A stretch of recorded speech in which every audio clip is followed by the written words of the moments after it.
नवरात्रि का शाब्दिक अर्थ है 9 रातें। इन 9 रातों की गिनती अमावस्या के अगले दिन से की जाती है। चंद्र चक्र के इन पहले 9 दिनों को स्त्री प्रधान माना जाता है। यह देवी के लिए एक विशेष समय है जो ईश्वर की स्त्री प्रकृति का प्रतिनिधित्व करती है। यह 9 नवरात्रों में विधि पूर्वक व्रत करें। यदि दिन भर व्रत न कर सके तो एक समय का भोजन करें। यह नवरात्र व्रत संपूर्ण कामनाओं को पूर्ण करने वाला है। इसके करने से मनुष्य की संपूर्ण विपत्तियां दूर हो जाती हैं और घर में समृद्धि की वृद्धि होती है। समस्त पापों से छुटकारा मिल जाता है। यदि व्रत करने वाला मनुष्य सारे दिन उपवास न कर सके तो एक समय भोजन करे, साथ ही नवरात्र व्रत की कथा का श्रवण करे। तो आइए आज की इस कहानी में हम आपको नवरात्रि व्रत कथा सुनाते हैं। प्राचीन काल में एक ब्राह्मण रहता था। वह ब्राह्मण माँ जगदम्बा का परम भक्त था। वो नित्य प्रति माँ दुर्गा की पूजा अर्चना करता था। उस ब्राह्मण की अति संस्कारवान और सुंदर सुमति नाम की कन्या थी। जब वह ब्राह्मण दुर्गा माँ की पूजा अर्चना करता तो वह कन्या भी वहां उपस्थित रहती थी। एक रोज वह कन्या अपनी सहेलियों के साथ खेलते हुए पूजा में उपस्थित होना भूल गई। अपनी कन्या द्वारा की गई इस गलती से ब्राह्मण को उस पर क्रोध हुआ। क्रोध करके उसने अपनी कन्या से कहा कि आज तुमने भगवती का पूजन नहीं किया, मैं तुम पर रुष्ट हूँ।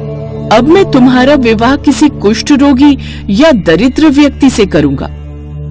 पिता द्वारा कहे गए इन शब्दों से सुमति आहत हो गई और अपने पिता से बोली, मैं आपकी कन्या हूँ, हर तरह से मैं आपके अधीन हूँ। जिससे आपकी इच्छा हो मेरा विवाह उसी से कर देना, परंतु मुझे वही मिलेगा जो मेरे भाग्य में लिखा होगा। ये मुझे पूर्ण विश्वास है। जैसे अग्नि में घी डालने से अग्नि अत्यधिक प्रज्वलित होती है, ऐसे ही बेटी द्वारा कहे गए शब्दों से वो ब्राह्मण और ज्यादा क्रोधित हो जाता है और क्रोध की अग्नि में जलते हुए उसने अपनी कन्या का विवाह एक कुष्ठ रोगी से कर दिया और अपनी पुत्री से बोला, हे पुत्री, अब तुम अपना कर्म फल भोगो, देखते हैं भाग्य के भरोसे तुम क्या कर सकती हो। वो कन्या ऐसा पति पाकर दुखी थी, लेकिन उसने सोचा कि भाग्य के लिखे को कोई नहीं मिटा सकता। ऐसा सोचकर वो अपने पति के साथ वन में चली गई। वो रात्रि उन दोनों ने बड़े ही कष्ट से व्यतीत की। सुमति की ऐसी दशा देखकर देवी भगवती वहां प्रकट हुई और बोली, पुत्री, मैं तुम पर प्रसन्न हूँ, तुम जो चाहो मुझसे मांग सकती हो। एकाएक अपने सामने ऐसी दिव्य रूपी शक्ति को देखकर वो चौंक गई और दोनों पति पत्नी हाथ जोड़कर उनके सामने खड़े हो गए। फिर सुमति माँ भगवती से बोली, आप कौन है और मैंने ऐसा कौन सा पुण्य किया है जिस वजह से मुझे आपकी ये कृपा प्राप्त हो रही है। उसकी बातें सुन माँ भगवती ने उससे कहा, मैं आदि शक्ति भगवती जगदम्बा हूँ। मैं तुझ पर तेरे पूर्व जन्म के पुण्य के प्रभाव से प्रसन्न हूँ। तू जो चाहे मुझसे मांग ले। कन्या ने हाथ जोड़कर माता से पूछा, माँ, मैं पूर्व जन्म में कौन थी और मैंने ऐसा क्या किया जो आपकी कृपा मुझे प्राप्त हुई। तब माता रानी बोली, सुनो, तुम पूर्व जन्म में एक भील की स्त्री थी। एक दिन परिस्थितियों के वशीभूत होकर तुम्हारे पति ने चोरी की। चोरी करने के पश्चात राजा के सैनिक उसके साथ साथ तुम्हें भी ले गए और ले जाकर कारागृह में डाल दिया। वहाँ तुम दोनों 9 दिनों तक रहे। उस दौरान तुम दोनों ने न भोजन किया न जल ग्रहण किया। वो समय मेरे नवरात्रों का था और तुम पूरे 9 दिनों तक मेरी आराधना करती रही। कुछ भी न खाने पीने के कारण तुम्हारे द्वारा मेरा व्रत हो गया। उस समय तुमसे जो व्रत हुआ उसके प्रभाव से प्रसन्न होकर मैं तुम्हें मनवांछित फल प्राप्त करने का आशीर्वाद देती हूँ। तुम्हारी जो इच्छा हो मांग लो। फिर सुमति बोली, माँ, अगर आप मुझ पर प्रसन्न हो तो आप मेरे पति को कोढ़ मुक्त करो। ऐसा सुनकर माता बोली, उन दिनों जो तुमने व्रत किया था उस दिन का एक व्रत का पुण्य पति का कोढ़ दूर करने के लिए अर्पण कर दो। उस पुण्य के प्रभाव से तेरे सुनकर वो कन्या बड़ी प्रसन्न हुई। फिर पल भर में उसका पति पूरी तरह कोढ़मुक्त और निरोग हो गया और अब वो बहुत ही सुंदर और कांतिवान हो गया। अपने पति की ऐसी काया देखकर वह कन्या देवी की स्तुति करने लगी और बोली, आप दूसरों की दुर्गति को दूर करने वाली, तीनों लोगों के संकटों को दूर हरने वाली, तीनों लोगों के संकटों को हरने वाली और समस्त दुखों को दूर करने वाली, रोगी मनुष्यों को निरोग वाली, समस्त दुखों को हरने वाली, प्रसन्न होकर मनवांछित फल देने वाली जगत माता हो। मुझ निरपराध को मेरे पिता के तिरस्कार से मैं वन में घूम रही हूँ और अब आपकी कृपा ने मेरा उद्धार किया है। हे देवी, मैं आपको प्रणाम करती हूँ, आप मेरी रक्षा करना। उसकी ऐसी स्तुति सुनकर देवी बहुत प्रसन्न हुई और उन्होंने उसको अति बुद्धिमान, धनवान और जितेंद्रिय पुत्र शीघ्र प्राप्त होगा ऐसा आशीर्वाद दिया। तो इस प्रकार देवी भगवती ने सुमति पर अपनी कृपा की। जैसी कृपा माँ भगवती ने सुमति पर की, ऐसी कृपा वो सब पर करे।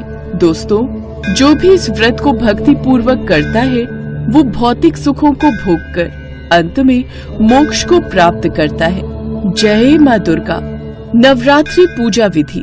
सबसे पहले पूजन स्थल पर चौकी लगा लें और इस पर लाल रंग का कपड़ा बिछा लें।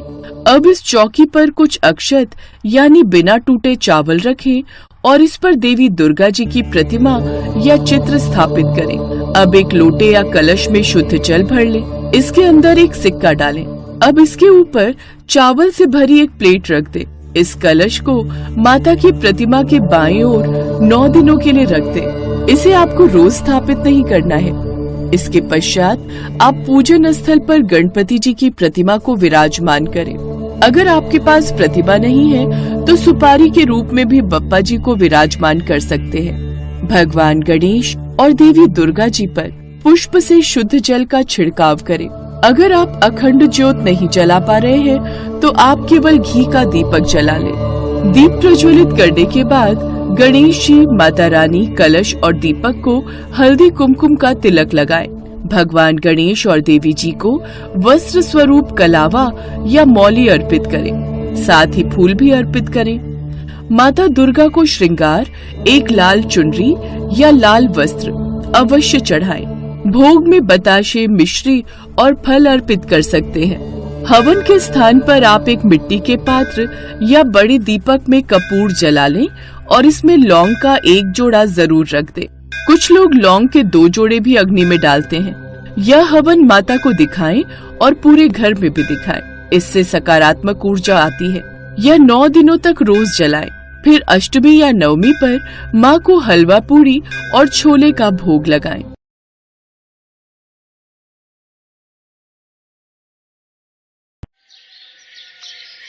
हिंदू धर्म में नवरात्रि व्रत का बहुत महत्व है।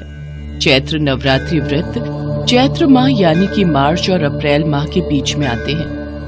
नवरात्रि में माँ दुर्गा के 9 रूपों की पूजा आराधना की जाती है। धार्मिक मान्यता है कि जो कोई भी मनुष्य माँ दुर्गा की पूजा आराधना सच्ची श्रद्धा और निष्ठा से करता है, उसे मन वांछित फल की प्राप्ति होती है। यह नवरात्रि व्रत संपूर्ण कामनाओं को पूर्ण करने वाले हैं। चैत्र नवरात्रि से जुड़ी एक पौराणिक कथा के अनुसार एक बार बृहस्पति देवता ब्रह्मा जी के समक्ष उपस्थित थे। वार्तालाप करते हुए उन्होंने चैत्र नवरात्रि के व्रत का फल जानने की इच्छा जताई। हे ब्रह्मदेव, कृपया करके बताइए कि चैत्र मास के नवरात्रि व्रत का क्या फल है तथा इसे किस प्रकार किया जाता है, ये सब विस्तार से कहिए। हे बृहस्पति, प्राणियों के हित की इच्छा से आपने बहुत उत्तम प्रश्न किया है। जो मनुष्य सर्व मनोरथ पूर्ण करने वाली माँ दुर्गा की आराधना करके नवरात्रि व्रत पूर्ण करता है, उस व्यक्ति के जीवन में सभी सुखों का वास होता है। ये चैत्र नवरात्र व्रत बहुत ही फलदायी है। देवी शक्ति माँ दुर्गा का आह्वान करके इस व्रत को करने से सुहागन स्त्रियों को सुहाग की लंबी उम्र, निसंतान को संतान तथा कुंवारी कन्याओं को उचित वर की प्राप्ति होती है। ये व्रत निर्धन को धनवान बनाने वाला है। रोगी को निरोगी काया देने वाला है। इस व्रत को करने से घर में सुख समृद्धि का वास होता है तथा सभी प्रकार के दुखों से मुक्ति मिलती है और प्रत्येक मनुष्य को मोक्ष की प्राप्ति होती है। हे बृहस्पति, मैं आपको चैत्र नवरात्रि व्रत से जुड़ी एक फलदायी कथा सुनाता हूं। प्राचीन काल में एक ब्राह्मण था जो कि मां दुर्गा का परम भक्त था। मां दुर्गा की कृपा से उसके घर एक कन्या का जन्म हुआ जिसका नाम सुमति रखा गया। सुमति संपूर्ण सद्गुणों से युक्त एक सुंदर और तेजस्वी कन्या थी। वो ब्राह्मण नित्य दुर्गा पाठ के बाद हवन करता तो उसकी पत्नी के साथ साथ पुत्री सुमति भी उपस्थित रहती। एक दिन सुमति उपस्थित नहीं हुई। वो अपनी सहेलियों के साथ बाजार चली गई। तब उसके पिता को बड़ा क्रोध। आज सुमति पूजा में उपस्थित नहीं हुई, कहाँ है वो? ऐसे क्रोध न करो, वो अपनी सहेलियों के साथ बाजार गई है। भाग्यवान, तुम ये बात नहीं समझोगी। सुमति अब बच्ची नहीं रही, वो बड़ी हो चुकी है। कुछ समय बाद उसका विवाह होगा। उसे अपनी जिम्मेदारियों को समझना चाहिए। उसे पता है मैं पूजन और हवन में किसी प्रकार की अवहेलना नहीं सहन करता। उसे पूजन और हवन में उपस्थित रहना चाहिए था। तभी सुमति आ जाती है। तुमने ये सही नहीं किया। तुम्हें पता था कि पूजन और हवन का समय हो रहा है, पर तुम बाजार घूमने चली गई। तुम्हें पता भी है कि तुमने कितना घोर पाप किया है। अब मैं इसकी सजा तुम्हें अवश्य दूंगा। मैं तुम्हारा विवाह किसी निर्धन या फिर रोगी कोढ़ी से कर दूंगा। क्रोध में आकर अपनी बेटी के साथ ऐसा अन्याय मत करो, उससे भूल हुई है। माँ, कोई बात नहीं, यदि पिताजी ऐसा ही चाहते हैं तो ऐसा ही होगा। पिताजी, आप मेरे पिता हैं। आप मेरा विवाह जहां भी करें, मैं खुशी खुशी स्वीकार कर लूंगी। आप चाहे मेरा विवाह जिससे भी करें, पर मेरे भाग्य में जो लिखा है वही मुझे मिलेगा। तब सुमति के पिता ने क्रोधवश उसका विवाह एक कोढ़ी व्यक्ति के साथ निर्विघ्नं कुरु मे देवः जिसके सर्वकार्येषु पूरे सर्वदा शरीर में वक्रतुंड कोढ़ महाकाय निकला हुआ था। सूर्यकोटि संप्रभा विवाह होते ही निर्विघ्नं कुरु मे एक देवः बार सर्वकार्येषु सुमति ने सोचा सर्वदा कि ये उसके साथ क्या हो गया। वक्रतुंड महाकाय पर सूर्यकोटि वो संप्रभा समझ गई निर्विघ्नं कुरु मे कि देवः शायद सर्वकार्येषु ये सर्वदा सब वक्रतुंड उसके महाकाय भाग्य में सूर्यकोटि लिखा था। संप्रभा। तब वो निराश होकर अपने पति के साथ जंगल में भटक भटक के जीवन बिताने लगी। जंगल में भयानक जानवर कभी कभी सुमति को डरा देते थे। सुमति मां दुर्गा का नाम लेती थी क्योंकि वो बचपन से ही अपने पिता को मां दुर्गा की स्तुति करते देखती आई थी। हे माँ दुर्गा, मैंने बचपन से ही पिताजी के साथ आपका नाम लिया है, आपको पूजा है। मेरी सहायता करो देवी मैया। मैं इस बियाबान जंगल में अपने पति के साथ दर दर भटक रही हूँ। मेरी विनती सुनो मैया। तब सुमति की प्रार्थना सुनकर देवी भगवती प्रकट हुई और सुमति से वरदान मांगने को कहा। हे पुत्री, मैं तुमसे प्रसन्न हूँ। मुझसे जो चाहे वरदान मांग लो। हे आदिशक्ति माँ जगदम्बा, कहते हैं आपका नाम लेने से ही दुखियों के दुख दूर हो जाते हैं। मैया, मेरी सहायता करो। मैं बहुत दुखों से गुजर रही हूँ। मैं जानती हूँ पुत्री, इसीलिए तो मैं तुम्हारी सहायता के लिए आई हूँ। मैं तुम्हारे पिछले जन्म में किए गए अच्छे कर्मों का फल तुम्हें प्रदान करूंगी। पुत्री, तुम पूर्व जन्म में एक पतिव्रता स्त्री थी। एक बार तुम्हारे पति ने चोरी की थी। उस चोरी के अपराध में तुम्हारे पति को सजा मिली थी। अपने पति को सजा से मुक्त करवाने और सही राह पर लाने हेतु तुमने 9 दिन भूख और प्यास में व्यतीत किए थे। वो समय चैत्र नवरात्रि का समय था। तब तुमने न कुछ खाया न ही जल ग्रहण किया। तुमने 9 दिन मेरे चैत्र नवरात्रि व्रत पूरे विधि विधान से संपूर्ण किए थे। इसलिए तुम्हारे पूर्व जन्म के अच्छे कर्मों के फल स्वरूप इस जन्म में मैं तुम्हारे उन्हीं 9 दिनों के व्रत का मनोवांछित फल दूंगी। मांगो पुत्री, तुम्हें क्या चाहिए? हे ममतामयी माँ कल्याणी, अगर आप मुझ पर प्रसन्न हैं, तो हे माता, आप मेरे पति का कोढ़ दूर कर दो। पुत्री, मैं तुम्हारी इच्छा अवश्य पूर्ण करूंगी। तुम्हारे पति की रोगी काया निरोगी हो जाएगी।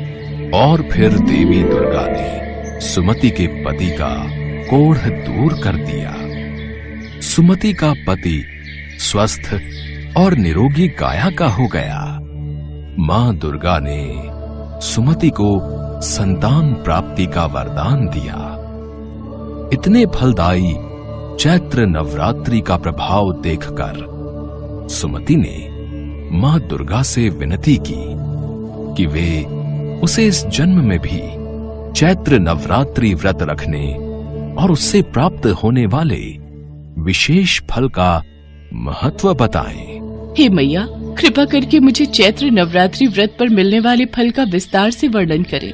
हे पुत्री, मैं तुम्हें समस्त पापों और दोषों का नाश करने वाली नवरात्रि व्रत की विधि बतलाती हूँ, जिसे सुनने मात्र से ही मोक्ष का मार्ग सुलभ हो जाता है। और फिर मां दुर्गा ने सुमति को चैत्र नवरात्रि व्रत से मिलने वाले फल का वर्णन किया और उसके पश्चात सुमति और उसके पति को सुख समृद्धि का आशीर्वाद देकर मां दुर्गा अंतर ध्यान हो गई। सुमति अपने पति के साथ वापस अपने गांव लौट आई।